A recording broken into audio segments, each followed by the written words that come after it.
Sales Nation, value is not the same as price. Value is not the same as price, and the best salespeople in the entire world, well, they embrace this fact and they use value to close more deals. Everybody else, everyone who's struggling, they're leveraging price. They're competing on price alone. And competing on price sucks because you have no leverage points to get a deal done, and so 9 times out of 10, the bigger company tends to win the business. So if you want to learn how to compete on value and increase your turnover, your revenue, and your deals closed, then stay tuned.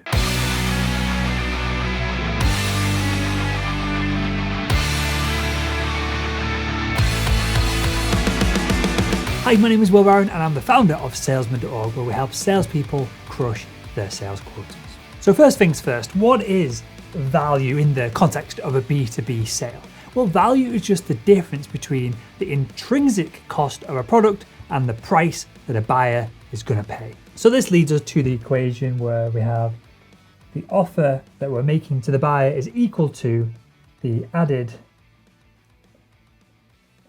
value that we can give, that the product gives, also plus the intrinsic value that the product has in its own right. So a car, for example, has the intrinsic costs of the fact that it's made of lots of expensive rocks and bits of glass and bits of metal. These are all intrinsic, hard-coded costs that you can't really get away from. But the value of a car, the added value within the offer, is that you can drive places. You can see your friends and family. And if you like driving fast, like me and Nissan GTRs, then you can have an exhilarating experience from it as well. So now that we have an equation where our offer equals the added value that we're giving plus the intrinsic costs of our product, we can start to mess up this equation. We can knock it one way or another. So if we want to make it much easier for a buyer to say yes, if we increase the added value that we can offer the buyer, the offer gets much higher as well. And if we can add enough value here, enough value, then the offer gets so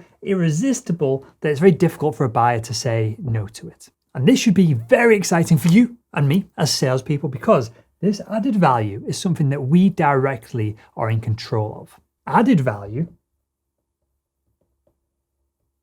equals the product plus our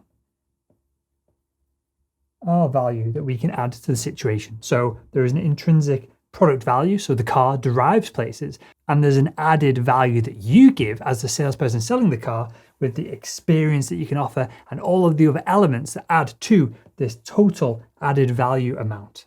And the cool thing about all of this is the value that you can add as an individual, you're in control of it. You don't need your company to create a new product. You don't need your company to change their pricing to be more competitive. You are in control of this, and so you can leverage it to get more deals done. So how do you, as an individual salesperson, add more value to the offer and make it an absolutely no-brainer for the buyer? Well, I've got 4 ways that you can increase the value that you offer the buyer, and I'm going to run through them right now. So first off, buyers are going to come to you with what they believe is the real issue, but it isn't always the real problem that needs solving. But with your experience as a salesperson, you are perfectly situated to help the buyer diagnose what is really wrong. It'd be like a buyer going to a mechanic and saying, hey, my steering wheel is causing me some issues. I turn the steering wheel round one way and round the other way, and the car doesn't change direction.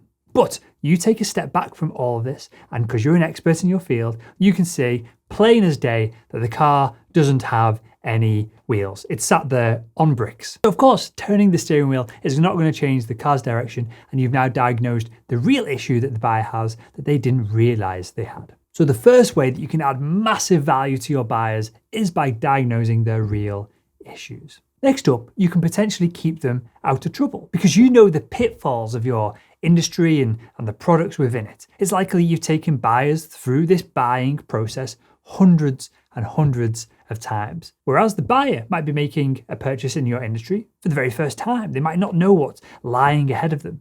Therefore, you can offer a tremendous amount of value for the buyer if you can honestly help them navigate the landmines and any potential issues that they may face. So let me give you an example here, because when I was selling in medical devices, I'd regularly add value to the surgeons that were heading up these big buying groups by making introductions to key procurement and management staff and the C-suite, and especially the CFO if the deal was big enough. I'd make these introductions to people that the buyers didn't even know that they needed to have on board, and I'd help them through these potential landmines. Next up is industry insights, and this is massively underutilized. Now, a great example of this, I have a couple of consulting clients that don't want me to teach them how to sell. They're already doing a great job at getting deals done. They don't need my help there. Instead, they pay thousands and thousands of dollars every month to jump on the phone with me to get insights on what's working across the broader B2B marketplace. They're looking for cutting edge, innovative ideas, not just some more generic training plan. And now, you might not realize it, but you're probably full of the same industry insights that I am from just working in the same industry for years and months and decades selling to similar kinds of people. And these insights can be incredibly valuable for your buyers as well.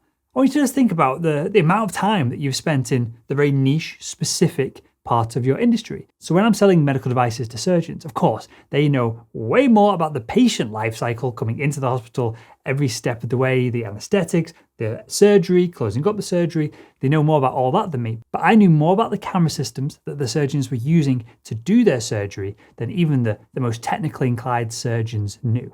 And so just stop and think. You probably have 100 times more experience than your buyers within your specific part of the niche of your industry. So you've probably got lots of insights to share with them. And finally, unless you're selling to a professional procurement team, it's very likely that your buyer just isn't used to buying things in the B2B environment, buying new products, new services, new technology. That probably makes up less than 1% of their job each year. Whereas you know who needs to be involved, how long these things take, you know what issues need to be investigated before a deal can happen.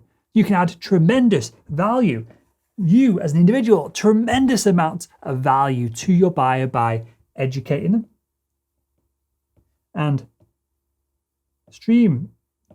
terrible handwriting, but educating one and streamlining the entire buying process as well. If you can do those two things, you're adding so much value that very likely a buyer will choose you over a competitor, and you've took price very much out of the conversation.